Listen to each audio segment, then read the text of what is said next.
the first important goal that we were having is growth of the country. लेकिन यहाँ पर growth of the country से हमारा मतलब था ग्रोथ ऑफ जीडीपी। ठीक है, अब चाहे तो इसको ये बोलो कि ये छोटा टारगेट था, बड़ा टारगेट था, क्या था, बट ग्रोथ से हमारा ये मतलब था कि ग्रोथ ऑफ जीडीपी। और जीडीपी की ग्रोथ में भी हम देख रहे हैं GDP growth by growth of different sectors. अलग अलग सेक्टर्स की ग्रोथ अगर होगी तो कंबाइन जीडीपी की ग्रोथ होगी। ठीक बात है, इस तरह से हम लोग ग्रोथ को जो है वो देख रहे थे कंटिन्यू। जीडीपी ग्रोथ का मतलब क्या होता है इसको भी समझना है। जीडीपी की ग्रोथ कैसे होती है बताओ। If any one of you is having the idea how we can establish growth of GDP, what can we do to establish growth of GDP, बताओ। सर प्रोडक्शन इंक्रीज करके। वेरी गुड, बहुत simple sir बात। Increase in production of goods and services for a long period of time. ये और ज्यादा अच्छा हो गया। ठीक है, increase in production of goods and services, simple. क्योंकि जीडीपी क्या होता है, GDP is the final value of these goods and services which are produced in a country within a year. तो सीधी सीधी बात है, जीडीपी की ग्रोथ इसका मतलब क्या है, हम किस चीज को टारगेट कर रहे हैं, we are targeting increase in production of goods and services, goods and services, increase in production of goods and services, this is what we are targeting, है ना, इसको हम लोग टारगेट कर रहे हैं। अच्छा, इंक्रीज इन ये कैसे होगा, कब बढ़ेगा गुड्स एंड सर्विसेज का प्रोडक्शन, बताओ। गुड्स एंड सर्विसेज का प्रोडक्शन कब बढ़ेगा, इसको भी थोड़ा लिंक करो। जब प्रोडक्टिविटी इंक्रीज होगी। थोड़ा और कुछ लिंक करो। क्यों क्यों क्यों करेंगे प्रोडक्शन ज्यादा, इंक्रीज इन प्रोडक्शन में बड़ा बड़ा कब कब कब कौन सी सिचुएशन ऐसी आती है जिसमें प्रोडक्शन को इंक्रीज किया जाता है।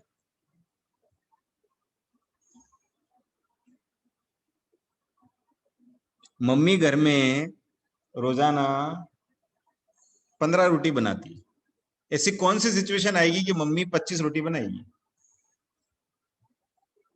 सब खाने वाला ज्यादा मेंबर होंगे, खाने वाले ज्यादा हो जाएंगे सर डिमांड बढ़ेगी जब। बस आ गया पकड़ में, है ना। और डिमांड जो है इसको सिंपल डिमांड नहीं बोलेंगे, इसको हम क्या बोलेंगे, एग्रीगेट डिमांड। आगे जाके हम इसका भी कॉन्सेप्ट पढ़ेंगे, पर एग्रीगेट डिमांड का मतलब क्या होता है, सब लोग ढेर सारी चीजों की डिमांड करते हैं। ऐसा हिंदी में लिख रहा हूं ताकि याद हो जाए ना। जब सब लोग ढेर सारी चीजों की डिमांड करते हैं तो उसको हम लोग क्या बोलते हैं, एग्रीगेट डिमांड। सो प्रोडक्शन में इंक्रीज करने की जरूरत कब पड़ेगी, जब एग्रीगेट डिमांड इंक्रीज होगी। अब बताओ एग्रीगेट डिमांड कब इंक्रीज होगी।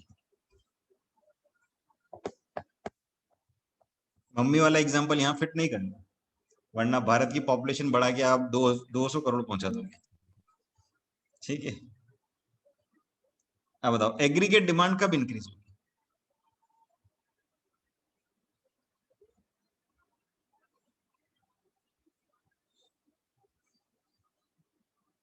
चलो, एक मिडिल क्लास फैमिली है, उस फैमिली के अंदर एक मिडिल क्लास फैमिली है, उस फैमिली में एक स्कूटी और एक बाइक है। ऐसी क्या सिचुएशन हो जाए कि वो फैमिली प्लान करे यार कि कार भी ले आते हैं यार।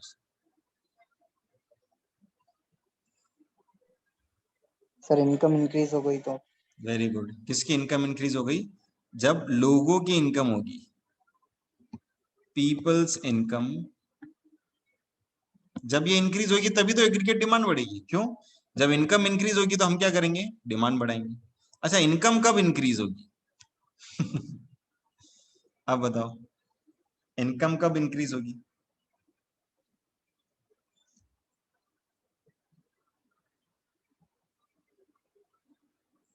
इनकम कब कब इंक्रीज होगी इनकम। एक फैमिली के अंदर 4 मेंबर रहते हैं, उसमें से एक मेंबर पैसे कमाता है, इस फैमिली की इनकम कब इंक्रीज होगी। तो जब एक से ज्यादा कोई अर्न करेगा। सर बस दूसरा वेरी गुड, एम्प्लॉयमेंट। इतना सब कुछ तो आता है आप लोगों को, क्या पढ़ने की जरूरत है इकोनॉमिक्स, बोलो। जब एम्प्लॉयमेंट इंक्रीज होगा, अब बताओ एम्प्लॉयमेंट कब इंक्रीज होगा?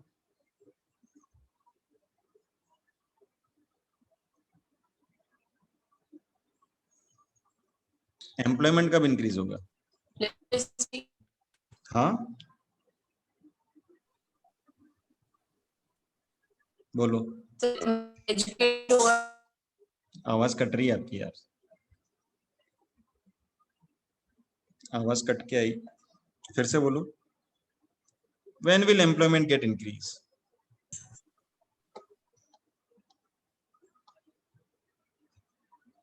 बोलो। चलो इसके लिए भी एग्जांपल दे देता हूं, आपका एम्प्लॉयमेंट कब बढ़ेगा?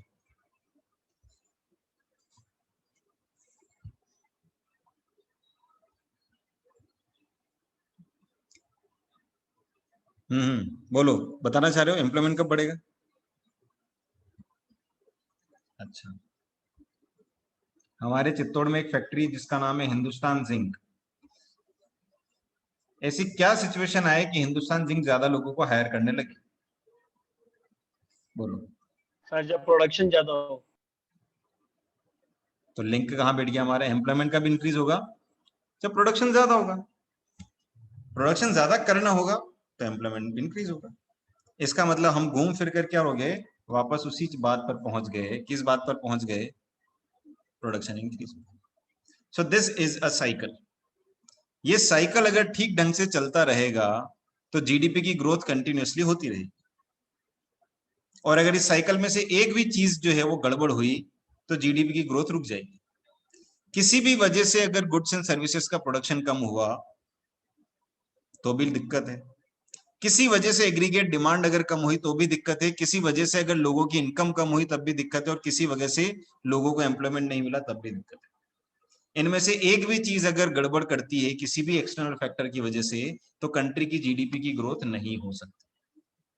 प्रैक्टिकल एग्जांपल ले लेते हैं इसका, बोलो ले ले। 2016 में क्या हुआ?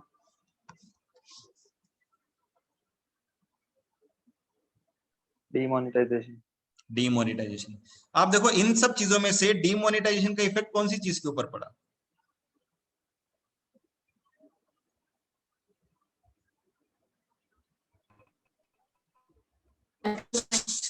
डायरेक्ट इंपैक्ट बताओ कौन सी चीज के ऊपर पड़ा?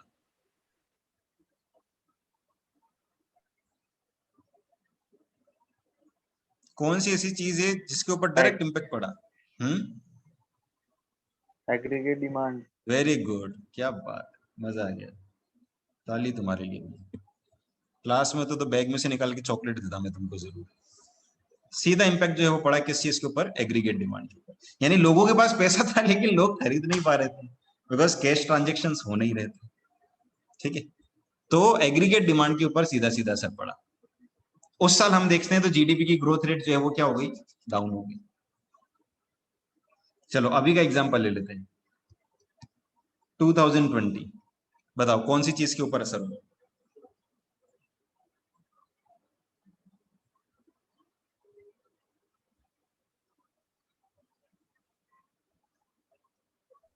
पीपल्स इनकम और एम्प्लॉयमेंट। चेन बनाओ, इसका चेन बनाओ। एग्जैक्ट सबसे पहली क्या चीज हुई और उसके बाद देखो एक का इंपैक्ट दूसरे के ऊपर किस तरह से इंपैक्ट पड़ता है।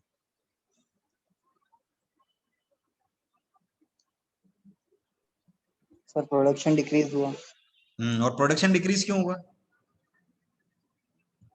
सर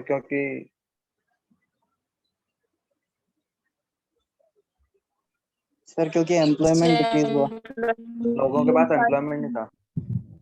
तो जो सबसे पहली चीज क्या हुई 2020 में? क्या हुआ सबसे पहली चीज जिसकी वजह से सब गड़बड़ हुई?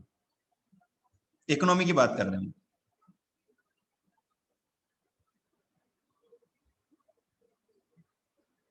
सर कोविड के कारण लॉकडाउन हो गया। कोविड के कारण क्या हुआ? क्या चीज हुई कोविड के कारण? सर अनएम्प्लॉयमेंट बढ़ गया। अरे बाबा, वो तो बात का इफेक्ट है। अनएम्प्लॉयमेंट का तो कारण है ना। क्या हुआ 2020? The lockdown.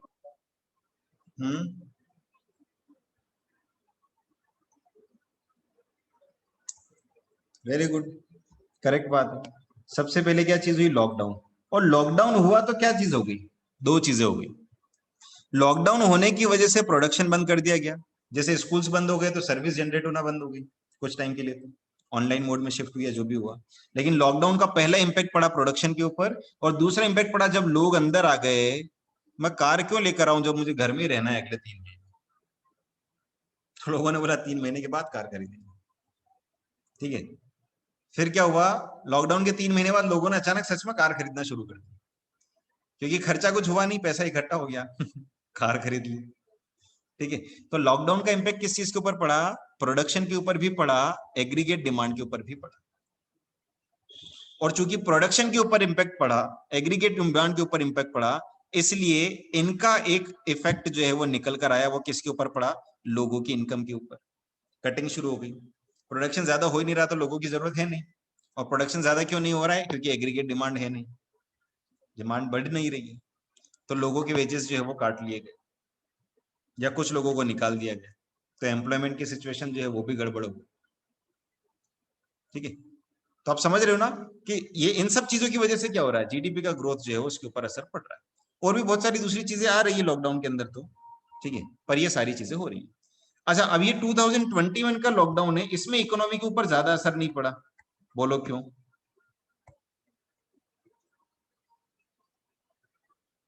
टू 2020 वाला जो लॉकडाउन था उसके बजाय 2021 में ज्यादा असर नहीं पड़ा। बताओ क्यों? तो इसमें प्रोडक्शन कंटिन्यू रहा था। Very good, very good, very good. Production इसके अंदर कंटिन्यू था। ठीक है, और एग्रीगेट डिमांड भी टेक्निकली देखा जाए तो ठीक ठीक चलती रही, कोई दिक्कत नहीं आई, है ना। यानी 2021 में जो लॉकडाउन हुआ उसकी वजह से इकोनॉमी के ऊपर उतना बुरा असर जो है वो नहीं पड़ेगा, ऐसा बहुत सारे इकोनॉमिस्ट जो है वो प्रिडिक्ट कर रहे हैं। ठीक है, क्योंकि हम लोग सेटल हो गए और हम लोगों ने सारे रास्ते ढूंढ लिए। और सबसे इंपॉर्टेंट चीज ये है कि प्रोडक्शन जो है वो रोका नहीं गया, प्रोडक्शन केप्ट ऑन कंटिन्यू, इसलिए ज्यादा दिक्कत नहीं है। ठीक है, इसीलिए 21 के अंदर इतना जॉब कटिंग नहीं हुआ, एम्प्लॉयमेंट जो है वो उसके ऊपर बहुत ज्यादा असर नहीं पड़ा। कुछ कुछ एरियाज में पड़ा डेफिनेटली, है ना, लेकिन ज्यादातर जो पिछली बार जैसे जो जॉब्स में हुआ था उस तरह से इस बार नहीं देखने को मिला। ठीक है, तो ये हो गया। तो दिस इज ऑल अबाउट कि ग्रोथ जो है वो हम जीडीपी की बात कर रहे हैं। अब इसी को थोड़ा आगे देख लेते हैं। We are having total 3 sectors: agriculture, service sector and manufacturing sector. Okay, now GDP can be increased by increase in capacity to produce the output of goods and services। इसको लेकर हम लोग बात कर चुके हैं कि जितना हम लोग आउटपुट इंक्रीज करेंगे उतना हमारा जीडीपी इंक्रीज होगा, है ना। और हमने इस पॉइंट में जरूरत से ज्यादा भी समझ लिया है। ठीक है, यानी हमने बहुत सारा कॉन्सेप्ट जो है वो इसका समझ लिया कि exactly how is it working. ठीक है, तो यहाँ आउटपुट इंक्रीज करने की बात कर रहे हैं या सर्विसेज इंक्रीज करने की बात कर रहे हैं? ठीक है, हमने गुड्स एंड सर्विसेज दोनों का एग्जांपल ले लिया। ठीक है, चलो अगली चीज है हमारे पास में इक्विटी। बोलो भैया, इक्विटी का मतलब क्या होता है?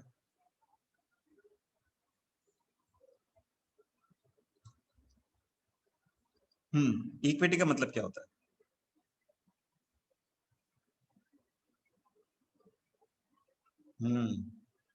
बोलो बोलो बोलो।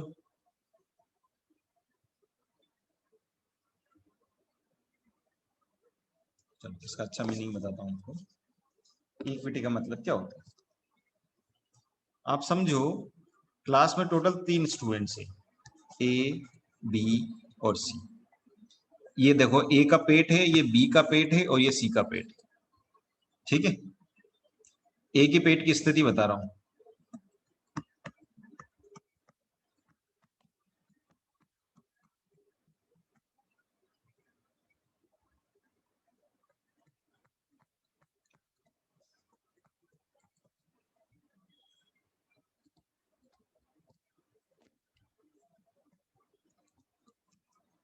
क्या समझ में आ रहा है डायग्राम से? आपने समझ लिया तो मुझे लग जाएगा कि मेरी आर्ट जो है वो कन्विंसिंग है। क्या समझ में आ रहा है बताओ? सर सर, ए का एक के पेट पास भरा हुआ ज्यादा है, बी का नहीं, आधा भरा हुआ है, कम है सी का और बिल्कुल वेरी गुड। ए का पेट पूरा भरा हुआ है, बी का पेट आधा भरा हुआ है और सी का पेट पूरा खाली है। ठीक है। और हमारे आर्ट के टीचर जो है वो कहते थे कि मेरी ड्राइंग अच्छी नहीं है। देख लो अब मैंने जो बनाया वो आपको समझ में आ गया। अब इससे ज्यादा क्या चाहिए? ड्राइंग जो है वो कम्युनिकेट कर रही है मतलब।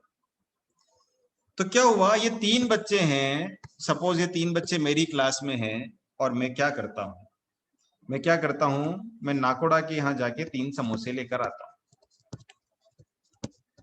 और मैं तीनों बच्चों को एक एक समोसा दे देता हूं। कितनी अच्छी बात हुई बोलो? बराबर हो गई? बराबरी हो गई क्या?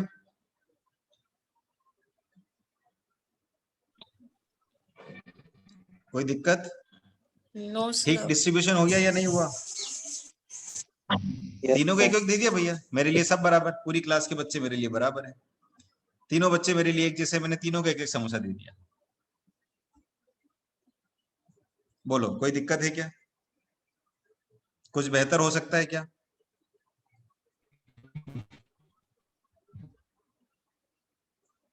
बताओ, आप कुछ बेहतर कर सकते हो तो बता दो मुझे।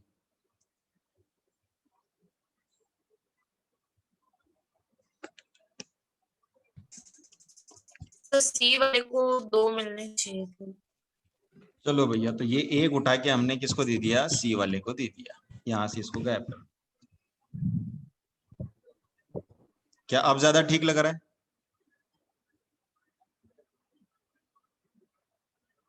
Yes sir.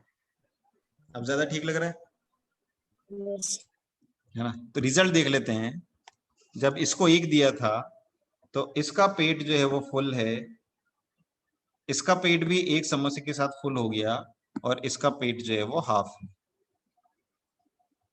इसका पेट ऑलरेडी फुल है तो इसने एक समोसे को क्या किया? ही हैज वेस्टेड इट, फेंक दिया या रख लिया या जो भी है, सड़ गया या जो भी किया। तो हमने क्या किया, एक समोसा उठा के जब इसको दे दिया तो ये हाफ प्लस हाफ क्या हो गया? फुल। ये भी फुल है, ये भी फुल है, ये भी फुल है। तीनों में से ज्यादा बेहतर सिचुएशन कौन सी होगी? पहली वाली या दूसरी वाली? बताओ, विच सिचुएशन इज बेटर? दूसरी वाली। सेकंड वाली सिचुएशन इज बेटर। ठीक है, इसी को हम लोग इक्विटी का नाम देते हैं। यानी इक्विटी क्या बात करता है? इक्विटी इक्वल डिस्ट्रीब्यूशन की बात करता है। इक्वल डिस्ट्रीब्यूशन का मतलब ये नहीं होता कि सबको बराबर बांट दो। इक्विटी का मतलब ये होता है जिसको जितनी जरूरत है उसके हिसाब से उसको बांट दिया जाए। अगर किसी का पेट भरा हुआ है तो उसको देने की जरूरत नहीं, उसके बजाय उसको दे दो जिसका पेट पूरी तरह से खाली। यानी जिसके पास नहीं है उसको थोड़ा ज्यादा दे दो ताकि वो लेवल अप हो जाए। ठीक है। तो इक्विटी का मतलब है कि जो हमारा एंड रिजल्ट है, इक्विटी का मतलब क्या है? जो हमारा एंड रिजल्ट है उसमें सब इक्वल हो जाना चाहिए, है ना? एंड रिजल्ट जो है उसमें सब इक्वल हो जाना चाहिए, उसको हम लोग बोलते हैं। तब उसी तरह से हमारी कंट्री के अंदर जब हम लोग बात करें, सारे लोगों को अगर 10-10 हजार रुपए दे दिए जाएं तो क्या कंट्री में इक्विटी एस्टेब्लिश हो जाएगी? बताओ। हमारे पास टोटल यूं समझ लो 135 करोड़ लोग हैं ना, तो 135 करोड़ लोग, हर आदमी को 10,000 रुपए देने की कैपेसिटी है। तो क्या लगता है हर आदमी को 10,000 रुपए दे दिए जाए तो बराबर डिस्ट्रीब्यूशन कहलाएगा? या फिर 135 करोड़ मल्टीप्लाई बाय 10,000, हमारे पास इतना रुपया है तो हम चेक करें कि किसको कितना रुपया दें कि वो बराबरी पर आ जाए सबके साथ। दोनों में से कौन सी चीज की जानी चाहिए? Sir second condition. सेकंड, है ना? मतलब what we are targeting is end result should be equal, कि अंततः जो है वो सारे लोग जो है वो इक्वल हो जाए। ठीक है, this is what we look for in equity. ठीक बात है। चलो इसको यहां से हटा देते हैं। ठीक है, तो इसमें हम लोग क्या बोल रहे हैं? डिस्ट्रीब्यूशन ऑफ वेल्थ कर रहे हैं, लेकिन अब इसमें इक्वल डिस्ट्रीब्यूशन ऑफ वेल्थ मतलब एंड रिजल्ट जो है वो हमारा इक्वल होना चाहिए। इसका मतलब ये नहीं कि हम लोग सबको बराबर दे दें, जिसको नहीं जरूरत है उसको देने की जरूरत नहीं है। जैसे आप देखो, सब्सिडीज नाम की चीज है, वो किसको मिलती है? जिसको, जिसके पास खूब सारा पैसा है उसको सब्सिडी मिलती है, या जिसके पास पैसा नहीं है उसको सब्सिडी मिलती है?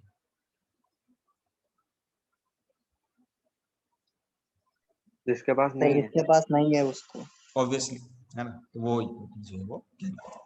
ठीक है, साथ साथ में हम लोग देखते हैं इसमें विमेन एम्पावरमेंट की भी बात हम लोग करते हैं, है ना, विमेन एम्पावरमेंट की भी बात हम लोग करते हैं इसमें। मतलब उनका जो पार्टिसिपेशन है वो भी बराबर होना चाहिए, and that also is to be recognised. हालांकि हमारी इकोनॉमिक्स जो है वो मदर इकोनॉमिक्स को कवर करने में अभी तक नाकाम रही है। Mother economics you all are aware of it, है ना, 11th क्लास में आप लोगों ने अगर माइक्रो पढ़ी है, ठीक है, तो मैंने जरूर मम्मी का एग्जाम्पल दिया होगा उसमें। ठीक है, तो micro economics of class 11th is mother economics of your house. ठीक है, पूरी उसी से ड्रिवन होती है। ठीक है, तो विमेन एम्पावरमेंट की जो है वो हम लोग इकोनॉमी के अंदर बात करते हैं, मतलब उनके पार्टिसिपेशन की बात करते हैं, और वो जो भी चीजें करती हैं that is to be counted. पर अभी हमारी इकोनॉमिक्स की लिमिटेशन है कि women work done by the women in the household, वो अभी काउंट करने का हमारे पास कोई इंस्ट्रूमेंट नहीं है, और उसको अभी हम लोग जीडीपी में इंक्लूड नहीं कर पाए हैं। ठीक है, ये फोटो देख के देखो क्या समझ में आता है, दोनों में से क्या समझ में आता है, कौन सा ज्यादा बेहतर है? Sir equity. Equity is better. Equity. जोरदार, ये समझ में आ गया तो फिर क्या दिक्कत है, सब समझ में आ गया फिर। तो इक्वल बांटना जरूरी है या इक्वलिटी को एस्टेब्लिश करना जरूरी है?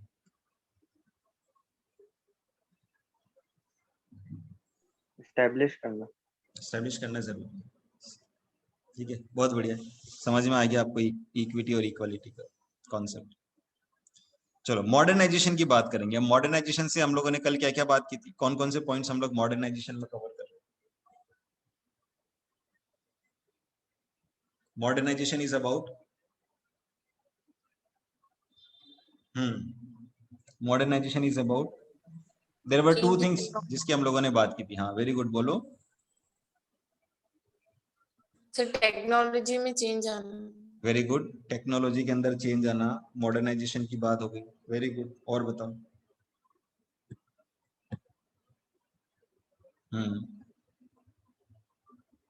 मॉडर्नाइजेशन का मतलब क्या हो गया? नई जो टेक्नोलॉजी जो भी आ रही है उसको एक तो अडॉप्ट करना। ठीक है, एक मॉडर्नाइजेशन का मतलब ये हो गया। दूसरा मॉडर्नाइजेशन का मतलब क्या है ना, जैसे टेक्नोलॉजी का एग्जांपल है, एग्रीकल्चर के अंदर नई वैरायटी के सीड्स लेकर आए, ये मॉडर्नाइजेशन है।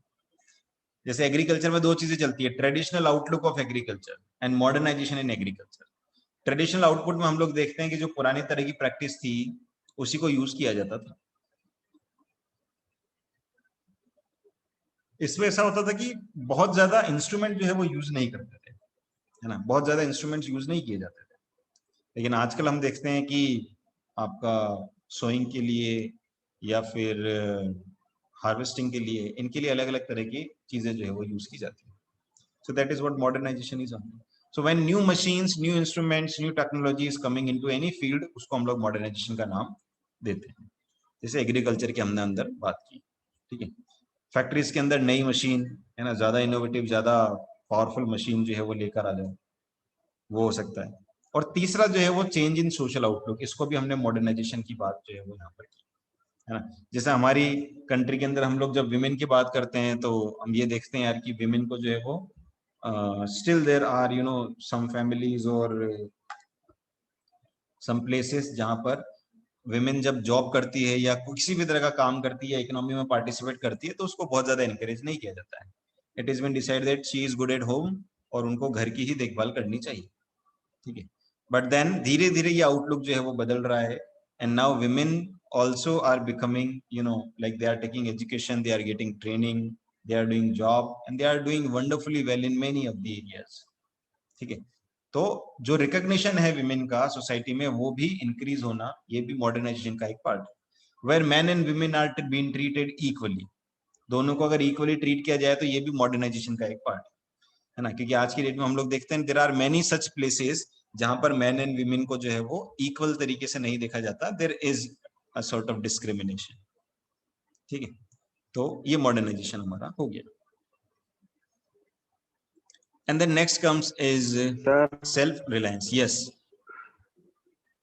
बोलो। सर जैसे मॉडर्नाइजेशन में अपन बोल रहे हैं कि मॉडर्न टेक्नोलॉजी का यूज होना चाहिए ग्रोथ के प्रोसेस में, तो ये अगर टेक्नोलॉजी आ जाएगी तो फिर लेबर इंटेंसिव जो होगा वो कम हो जाएगा, तो एम्प्लॉयमेंट वैसे बढ़ अनएम्प्लॉयमेंट बढ़ जाएगा। देखो हाँ, ये आपको एक एनसीईआरटी में क्वेश्चन भी है, मॉडर्नाइजेशन लीड्स टू अनएम्प्लॉयमेंट और एम्प्लॉयमेंट। मॉडर्नाइजेशन की वजह से एम्प्लॉयमेंट जनरेट होता है या अनएम्प्लॉयमेंट क्रिएट होता है?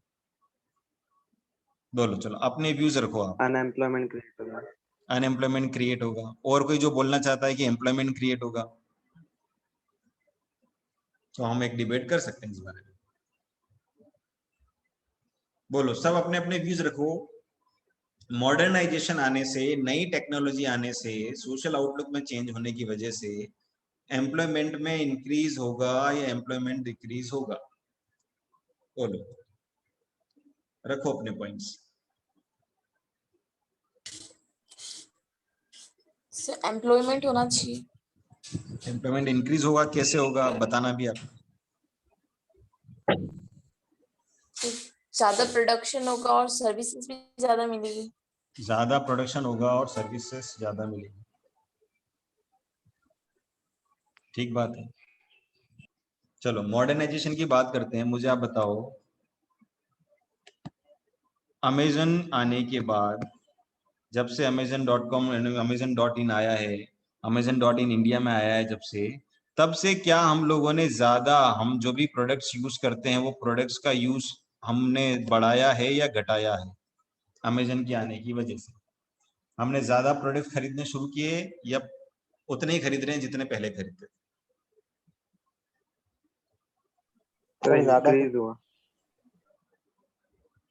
ज्यादा प्रोडक्ट खरीदे, यानी अमेजन के आने की वजह से, क्योंकि घर बैठे बैठे प्रोडक्ट आ रहा है तो हम बहुत सारे अननेसेसरी गुड्स भी मंगवाने लगे। तो अमेजन का इंडिया में आना, क्या ये मॉडर्नाइजेशन कहलाएगा? Yes sir. बोलो, अमेजन का इंडिया में आना क्या ये मॉडर्नाइजेशन कहलाएगा?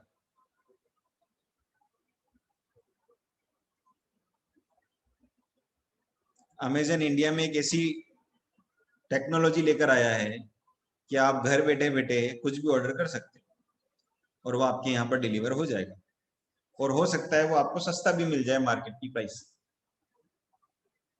और अगर वो गलती से गड़बड़ कुछ आ जाता है तो आप उसको रिफंड भी कर सकते हैं, उसका रिफंड ले सकते हैं या उसको रिटर्न भी कर सकते हैं। बोलो, क्या मॉडर्नाइजेशन आया अमेजन की वजह से?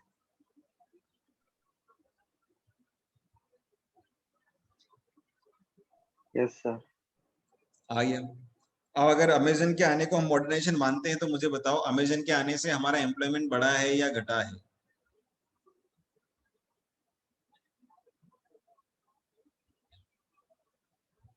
बोलो, अमेजन के आने से हमारा एम्प्लॉयमेंट बढ़ा है या घटा है?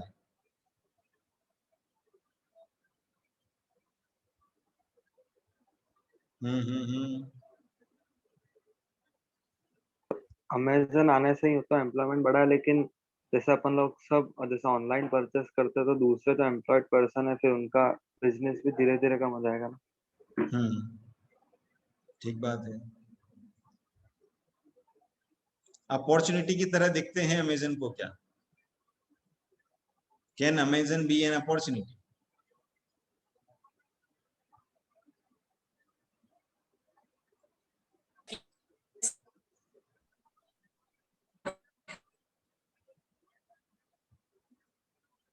बोलो,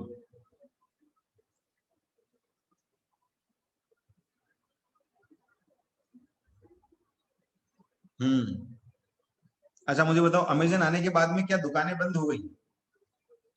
आपके शहर में देखो, दुकानें बंद होना शुरू हो गई या दुकानें ज्यादा खुलने लग गई? चित्तौड़गढ़ में देखो, मानो आज से 5 साल पहले अमेजन आया, अमेजन के आने के बाद में 5 साल पहले देखो चित्तौड़ में कितनी शॉप्स थी, और अमेजन आए हुए 5 साल हो गए हैं, आज देखो चित्तौड़ में कितनी शॉप्स हैं।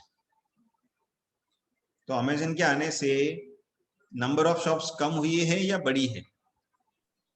लोगों का बिजनेस बढ़ा है या कम हुआ है? बताओ, इसको तो सर देखकर बढ़ा थोड़ा है। ऑब्जर्व करो और स्टडी करो। क्या चीज? बोलो बोलो।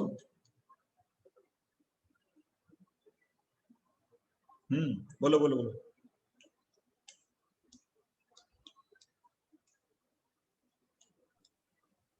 हाँ सर, बड़ा है ना, है शॉप ना, इसको आराम से चीजें। ऑब्जर्व करना है ना, ये ऑब्जर्व ऑब्जर्व करने वाली चीज है, इसको समझना है ना। ये जो अमेजन प्रोडक्ट्स और कंज्यूमर, ये जो कॉन्सेप्ट है ना, इसके ऊपर खूब सोचो, खूब मन लगा के सोचो कि आखिर क्या हो रहा है।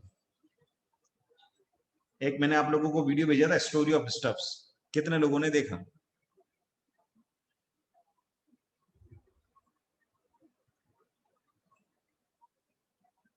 बोलो कितने लोगों ने देखा स्टोरी ऑफ स्टफ्स?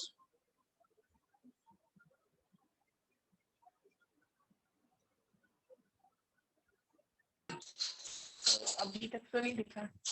नहीं देखा? किसी ने नहीं देखा? ओह माय गॉड, किसी ने देखा ही नहीं वीडियो स्टोरी ऑफ स्टफ्स? बड़ा बुरा हुआ ये तो।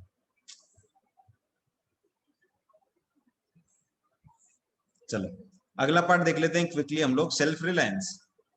सेल्फ रिलायंस का मतलब क्या है? Instead of buying products from other country, let us produce in our own country only. क्योंकि जब हमारी ही कंट्री में प्रोडक्शन होगा तो क्या चीज होने वाली है?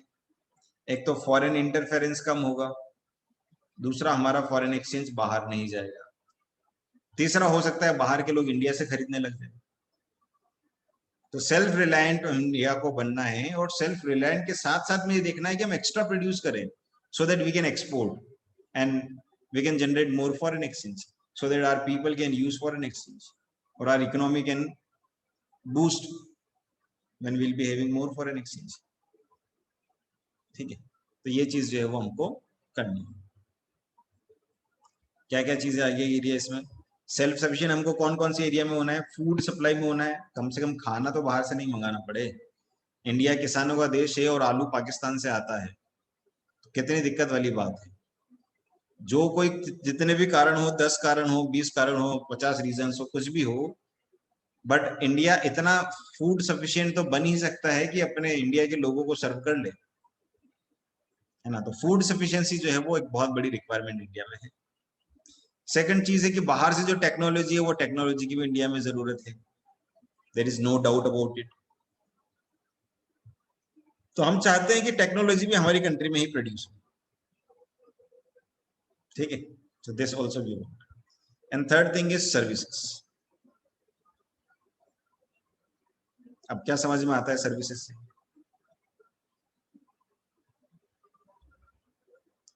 बोलो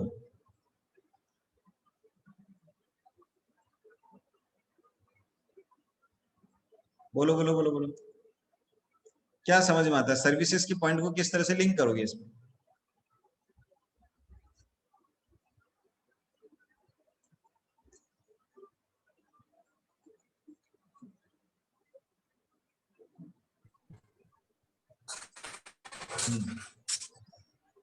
नहीं लिंक हो पा रहा है? Self reliant in terms of services also, हमको आउटसोर्स नहीं करना पड़े कुछ भी, है ना। इंडिया के लोग इंडिया में काम कर ले, ऐसा नहीं हो कि हमको किसी सर्विस के लिए बाहर से लोग बुलाने पड़ रहे हैं। सो दो सर्विसेज, उसमें भी हम लोग आउटसोर्स जो है वो नहीं करना पड़े, उसमें हम सेल्फ रिलायंट होने की बात कर रहे हैं, ठीक है। आगे हम लोग रिफॉर्म्स की बात करेंगे कि कौन कौन से रिफॉर्म्स जो है वो प्लानिंग के अंदर हम लोग लेकर आए, यानी जब इंडिया आजाद हो गया और हम लोगों ने प्लान किया तो कौन कौन से रिफॉर्म्स जो है वो हम लेकर आए। This we will be talking in the next class. फिलहाल के लिए इतना ही, कुछ पूछना हो क्वेश्चन तो पूछ लो।